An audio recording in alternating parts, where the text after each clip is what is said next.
नमस्कार मधुस्मिता किचन को आपण समस्त को बहुत बहुत स्वागत। आज आम बनवा एमती मसला दिया माछ भजा जहाँ को कि आपण पखाल गरम भात सहित खाई पारे बहुत बढ़िया लगी थाए। तो डेरी न करी चलतु स्टार्ट करवा आज सुंदर रेसिपी।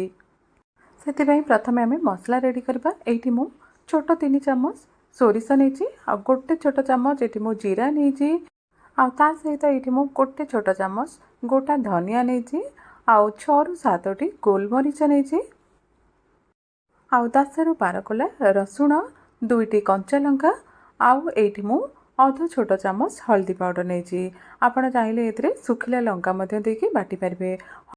ए हलदी पकईकी बाटिले आमर बेले बेले सोरिष मसलाटा जो कला पड़ जाए तो आउ कला पड़ न थाए। एबे आमे से अल्प टिके पानी दे ताकू भल से प्लेन करी बाटी नहीं आसवा।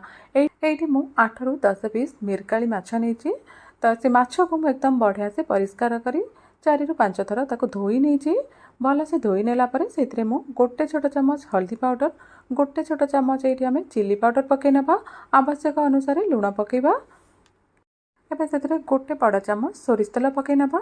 तापर आम से जो सोरिष को बाटिक रखिले से सोरिष मसला को से देकी हाथ में ताको भल से एमती गोले नवा। वीडियो जदि आपको भल लगे ताले वीडियो गोटे लाइक टे करदेवे शेयर करेंगे। जदि आप चैनल नुआ अच्छा सब्सक्राइब करना ताले प्लीज चैनल टी सब्सक्राइब करदेवे। तो ये देखो मुझे मसला को देकी ताको भल से हाथ में एमती गोले नहीं जमती कि आमर माछर सब चारिपट को एमती लगी मसलाटा। तापर आम कौन करबे ना घोड़े 10 ରୁ 15 मिनिट पर्यंत रखीदबा।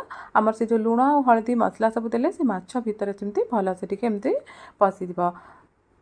तापर आम से माछ को भाजी नवा। तो एमती कंचा माछरे मसला गोल भाजिले ना तार टेस्ट बहुत बढ़िया लगी थाए। तो ये माछ को भाजवाई प्रथम आम ये गोटे फ्राए पैन को गरम कर नवा। तो से आम तेल पकईकी भल से टिके गरम कर नवा। तो टिके अधिक तेल ये नवा सोरिष तेल ही नवा। तो तेल भल से टिके गरम हो गला परे तापर आम से माछ को देके भाजी नवा। तो ये माछ भाजिला बेले आम गैस रा फ्लेम को लो मीडियम रे ही रखिबा। तो तापर आम कौन करबा ना ताको घोड़ेकी 2 मिनिट पर्यंत एमती ताको छाड़ीदबा। तो कढ़ी आमको जी जगह धर तो से ही माछ देकी भाजवा। तो अधिक बिल्कुल भी दबानी ना माछ आमर भल से भाजी होना थाए भांगी दे थाए। आ माछ भजाटा बहुत नरम रही थाए और खाइबा को मत बहुत भल लगी थाए।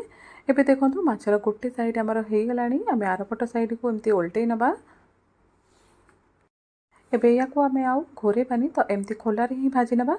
तो यही भाव में आम कौन करबा ना ताको 2 ରୁ 3 थर ऊपर तल करी 2 साइड जाक आमर भल से टिके भाजी गला परे आम गैस को बंद करदबा।